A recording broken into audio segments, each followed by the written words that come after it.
everybody, I'm Ethan. And I'm Bethany. And this is another eerie episode on That One Show with the Newmans. Today we are going to be diving into one of the most iconic folklores of all time, and that is vampires. Vampires! Woo! Spooky. So the folklore that we're going to be looking into today is the European and North American folklore. That's where a lot of different movies, books, screenplays, you name it, they have derived from. With the European folklore, skin was dark, they didn't have fangs, the reflections and the shadows varied from person to person. Yeah, I actually did some research on the reflection portion myself, and they had a lot of different types of ways that they handled the reflections. Apparently, back in the day, whenever the vampires were a big thing, people would actually hang mirrors facing outwards from their doors. So what was the reason of them hanging out these mirrors for the vampires? Well, the main thing for the mirrors, it was really kind of a deterrence for the vampires, because once the vampire would cross in front of the mirror, if they didn't see the reflection, then hey, it's a vampire, stake them. Okay, so it was more of a defense not the vampires are just going to magically disappear if they see a mirror, but they're going to know that the vampire's coming. Exactly, and my assumption based on that, as far as the deterrent portion goes, is that if a vampire sees a mirror on the door, they're probably not going to go up to the door for the chances of being found out. Because vampires had to have permission to enter a home, correct? Yeah, that was actually a very common belief with all the cultures' folklores, is they had to ask permission to enter one's home. However, if they asked once and they were given that permission once, then they can come and go as they please. So what are some of the differences as far as the North American folklore goes? Oh my goodness. So, the North American folklore varies on skin. So some was probably dark color, some was light color, some was in between. Correct. Okay. Some were just like your average person. Fangs were retractable. Okay, yeah, I've seen some movies and some TV shows with the retractable fangs. Yes. That's creepy. It is super creepy. Now, one of the biggest differences between the European and the North American folklore is that the North American folklore, they believed in reflections and shadows. So no mirrors. No mirrors. No mirrors, because those aren't going to do you any bit of good. Well, I think that goes against the feng shui of a house to have mirrors on your doors anyways. I believe so. I believe so. I'm an avid reader in feng shui, but I don't remember seeing anything about, hey, you should hang some mirrors on your front door. Right. I know it's a bad thing in the bedroom or something. Yes. I think. So, hey, that's all I know about, because that's all you've said about it. So. Yep. It's not necessarily that they're bad in the bedroom. It's that they're bad facing the bed in the bedroom. Yeah, that's right. You're not supposed to wake up and see your reflection. Yeah, I wouldn't want to wake up and see my own reflection. It's not good for the brain, I guess. I wonder why. That's the issue. Now, since we've brought up huge differences between, the North American and the European folklore, I kind of want to dive into one of the legends of making vampires famous, and that is Bram Stoker. Bram Stoker himself. That's the guy that made Count Dracula, right? Correct. Dracula. I was thinking Count Chocula. And then that's a completely different version of Dracula too. I meant to say Dracula, but it came out as Jocula. But I only get Count Chocula once a year, so, But I digress. So, Bram Stoker's Dracula was pale, had fangs, no reflection, no shadows, which is something that he took from the European folklore, which I think is really cool that in his adaptation of the lore, he did use that they had no shadows, and no reflections. Now, speaking of the shadows and reflections, did you ever find anything about why they didn't have shadows or reflections? Yeah, actually, one of the most common theories was that they didn't have reflections or shadows because they were believed to not have a soul. So I wonder if he took that lore and used it to make them more monster-like in the movie. Like if that was to make Dracula more creepy and scary because he didn't have a soul, which is why he didn't have a reflection or a shadow. Oh, I'm sure. I mean, there's some popular scenes in what I've seen of the Count Dracula where he goes in front of a mirror and he's not there, and it's like a very big thing that they made sure to emphasize. Hey, I'm in front of a mirror. You don't see me. So, I mean, it seems pretty iconic of the Count Dracula. Chocula again. You're thinking about that Halloween cereal. Man, I guess I want me some Count Chocula. This is not sponsored by Count Chocula. But I would be totally okay if we could get a sponsorship with Count Chocula. Lifetime supply. Boom! Oh my gosh, I would be in heaven. But another thing about Bram Stoker's Dracula is the looks varied on the blood that was drank. So elderly, frail, gray hair, or dapper and handsome. Dapper and handsome. Just based on the blood. Now, in death, they would turn to dust, which was something that you didn't see in any of the folklore that we looked at, was what happened when the vampires died. Yeah, I think a lot of folks just run off of assumption. There is some stuff that I have found in research that I think it was the European folklore that I had found this. What they would do is they would stake the vampire, and the vampire, excuse me, would essentially kind of deflate from a healthy looking body into a skinny, frail looking body. That was just one of the things that they said would happen. So, I'll go into that a little bit more in detail later. Now, hearing you say that and just kind of checking my notes and stuff, Bram Stoker said that Dracula would vary in looks based on the blood he drank. So I'm wondering, too, if maybe that also derived from the folklore that you were just talking about the healthy-looking body to the not-so-healthy-looking body. Right, yeah, and he may have derived that as, between, I guess, beatings, so to speak, that, as he was hungrier, he'd probably look older and more frail, and as he was fuller, then obviously he would look healthy and handsome and stunning. Mm-hmm. I just thought that was kind of interesting.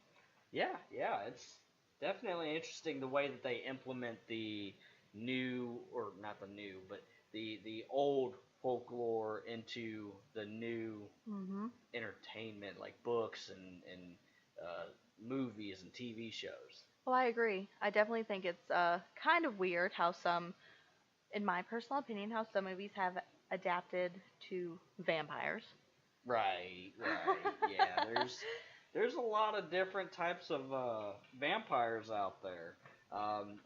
Like Twilight, for example, is a complete different set of vampires versus Count Dracula. I said it right that time. Did you hear that? I did. Did everybody else hear that? That was pretty good, wasn't it? Give me a high five. We made that loud enough so y'all could hear that. High five. But no, with Twilight, I mean, those are, I will say, I think we picked two different ends of the spectrum here with the newer shows and movies. We picked two, and one stays, I think, for the most part, pretty true to lore, where the other, I feel like, goes way off the scale of lore. Right. Yeah, see, like, with Twilight, the skin is very pale and harder than diamonds, and it sparkles. I have not seen that in any bit of lore, which I haven't researched all kinds. I mean, maybe it's out there. It probably is out there somewhere. You really think that scary vampires are going to sparkle? Maybe not so much the sparkle. Sparkle? I know what happened. They're like, they came up with the harder than diamonds thing, so they're like, oh, well, if it's harder than diamonds, then it needs to sparkle like a diamond. Shine bright like a diamond. I would love to know why, and I think because Twilight was more of that romantic. It's sex appeal. Yes. That's what it is. Edward was sexy and attractive. Like, No comment on that. I don't think he was very sexy myself. The women were even those, really beautiful and. Right. And what would make him even more beautiful to the women? Sparkly skin. And maybe that's why that kind of went way off the radar for folklore, because it was a completely different adaptation of vampires, and they were shed in a completely new light. Like the Fangs, for example. I from what I can recall, which I have watched them, regrettably, embarrassingly, and I don't remember Fangs. I think I remember maybe one or two having, some pointier canine teeth. I don't know if that was necessarily Fangs. But they were almost like just normal canine teeth. Just pointier. Mm-hmm. So if they did have the fangs, I'd say they were pretty subtle. It's been years since I've watched it though, but that goes to show you the variance in the adaptations of the different parts of a vampire. And they had reflections, shadows. They were super attractive, which we touched on that clearly. And and with their death, they would turn into corpses, or they could fix themselves unless they were burnt to ash. Man, could you imagine just, oh, I'm dead, let me just fix myself. And that, I've noticed, was not really... Dust has been the most common thing I've seen with lore, movies, shows. Even like in Buffy the Vampire Slayer, they turned to dust when they got staked in the heart. That is a very common way to, I guess, kill off a vampire, is for them to just turn into dust. Now... Well, you gotta think, like Twilight. Plot twist, guess what? I can revive myself. And that was a very big, I guess, way to make vampires a little bit more cool. So that they could fix themselves and come back to life. Yeah, and whenever you're targeting a younger group too, that may be something that they thought into it as well. Mm-hmm. Now, go ahead. Sorry. No, you're fine. I'm just trying not to cough and Now, I will speak for both of us. One of our all-time favorite shows, Supernatural. Supernatural has, I personally feel, one of the best depictions of a vampire. And I'll go ahead and get that throat clearing out of the way so you don't sit here and think I need to clear my throat. But yeah, I will second that. Based on the folklore that we've researched, the most accurate depiction, in my opinion as well, is the way that Supernatural shows the vampires. It may not be 100%, I guess, accurate, but it grabs all of the main pieces of the vampires and all the folklores and it puts it together. They're very clever with how they create their vampire, because they kind of mix it all together. And if you mix it all together, I guess you're gonna have a better chance of finding out what a vampire is. Because I feel with them, they have taken fantasy and they have taken lore, which I believe are two completely different things. I think they do a lot of lore though. That's one thing I really like about them, is they do their research at Supernatural. They really do. Now, the vampires in Supernatural, for those who have never seen this show, they look like your everyday person. They do have fangs, but they're retractable. Which coincides with the North American lore. Mm-hmm. They do have reflections and shadows, which I believe also goes with North American lore. Yeah. And, their attractiveness, I guess, depends on the person who sees the vampire. Ultimately, the attractiveness, the vampires, the way that they do it on there is they change people, and the people don't change negatively; they just get fangs. I mean, so it depends on the person, like you said. Well, they do change negatively because in the show it's very painful and it's not well, fun. no, yeah, no, I'm talking about appearance-wise over here. So okay. pretty much, if you change an ugly person to be a vampire, they're gonna be an ugly vampire.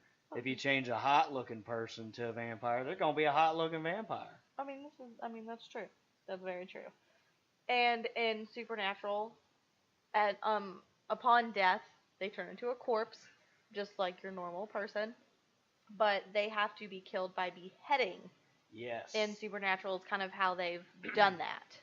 Yeah. The beheading is really the only way, unless you got the Colt. Yes, that'll kill anything. Yeah, the Colt kills anything. But you guys have to watch the show to understand what we're talking about with the Colt. Exactly. But yeah, beheading is the method of death for the vampires in the lore of Supernatural. So this is definitely probably going to be one of our shorter episodes, but we wanted to kind of touch on folklore and now. Yeah, what's in the entertainment industry, what's being flaunted out there for us.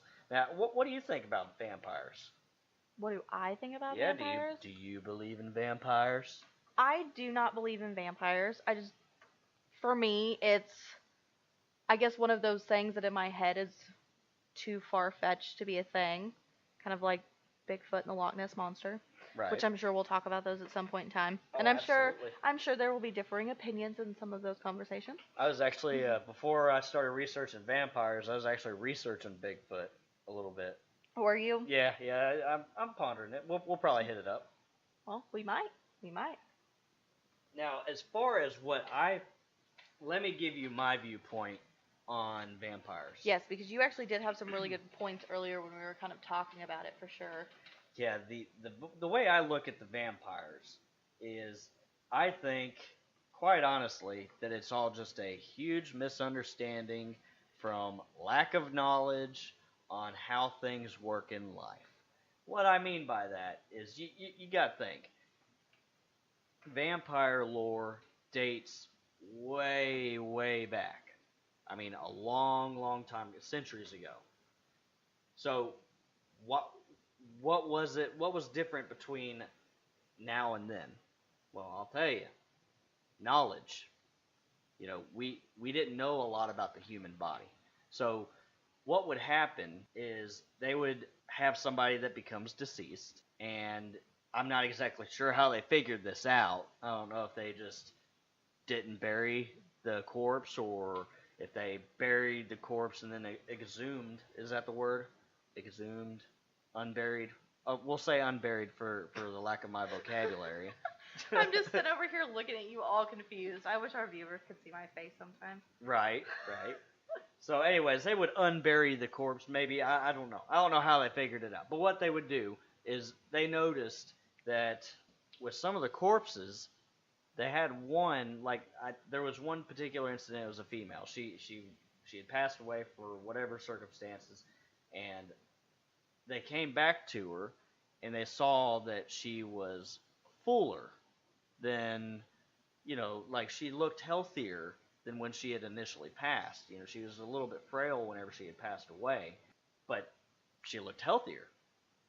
They thought that was very strange, and they started to notice a few other features. She had blood coming from the nose and the mouth, and that's some of the lore that they have found. So the way I look at it, scientifically speaking, and there's all kinds of different factors that can go into the decomposition of a body.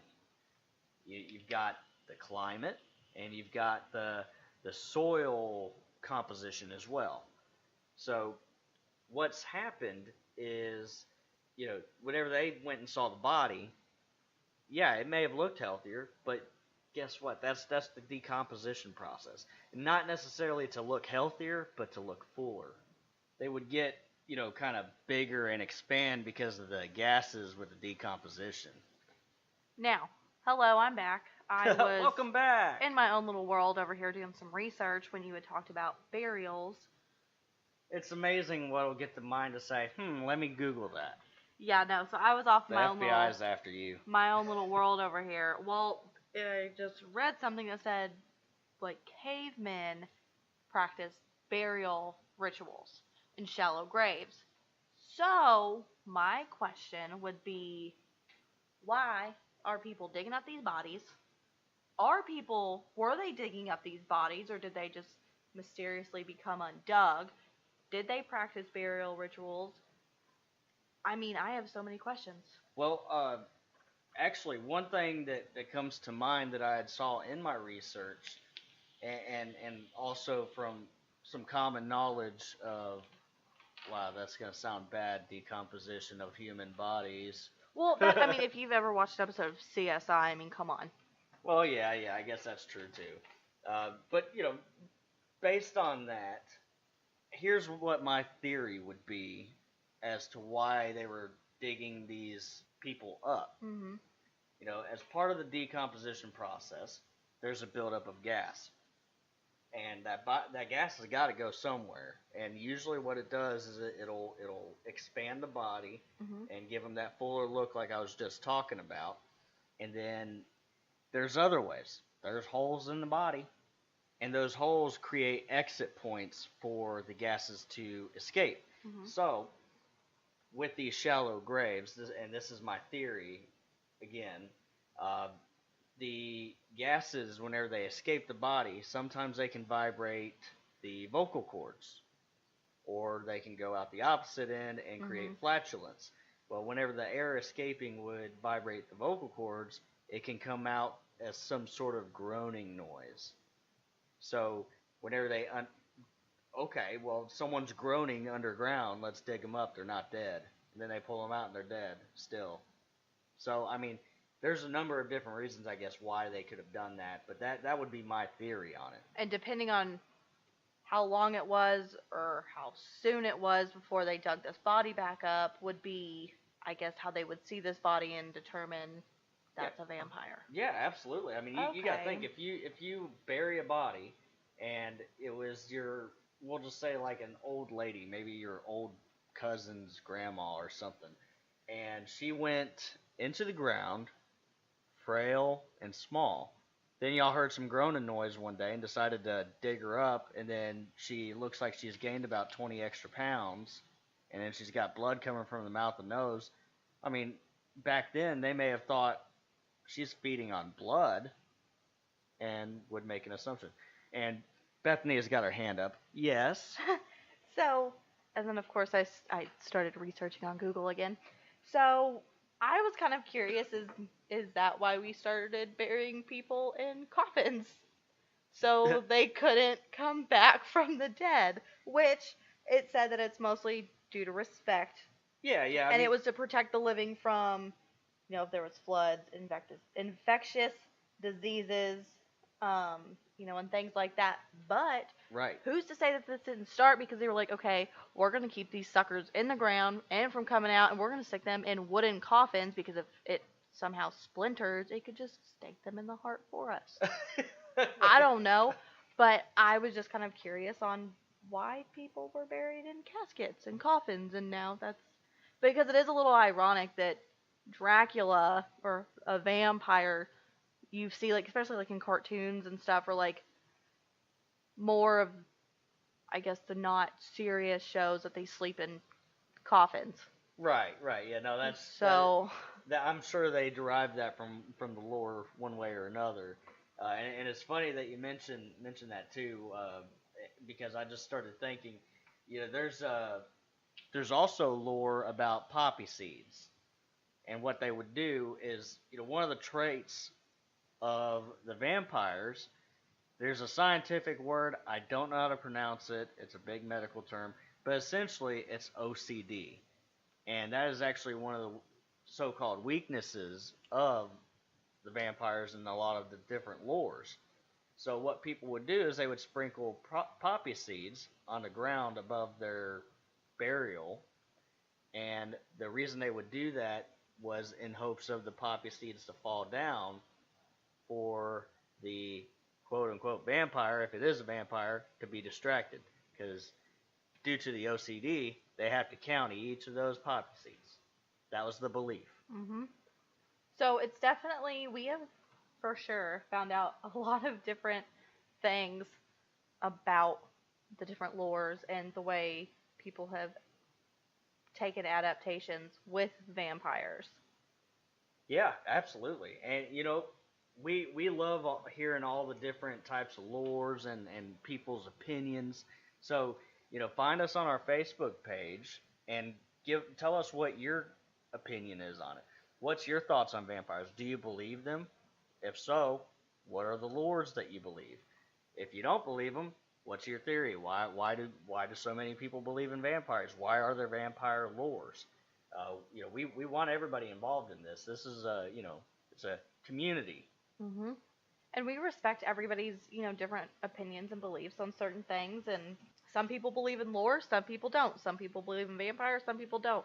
There's so many different things, and we love hearing everybody's different thought processes. I mean, I'm sitting over here looking up why people get buried in caskets and how deep are the graves. Like, why are they like this? I'm very inquisitive. Yes, I'm very Look inquisitive. Look at me with the big word. About certain things, and I'm probably gonna have somebody tracking my phone and knocking on my door later. But yeah, the FBI. No, you didn't search how. Oh, this is true. How I just to searched, or where. I just searched why because I'm a curious person. So we do respect everybody's opinions and judgment-free zone. Exactly. That's how we keep our page, and we hope that everybody else keeps our page that way as well. So. Yeah, I mean, we really appreciate everyone joining us on this podcast, though. I mean, this pretty good episode. We had a lot of fun with it. So we're going to go ahead and let you go on to the next podcast episode. Sounds good. Well, thank y'all for joining. I'm Ethan. And I'm Bethany. And thank you for joining us for this episode of That One Show with the Newmans.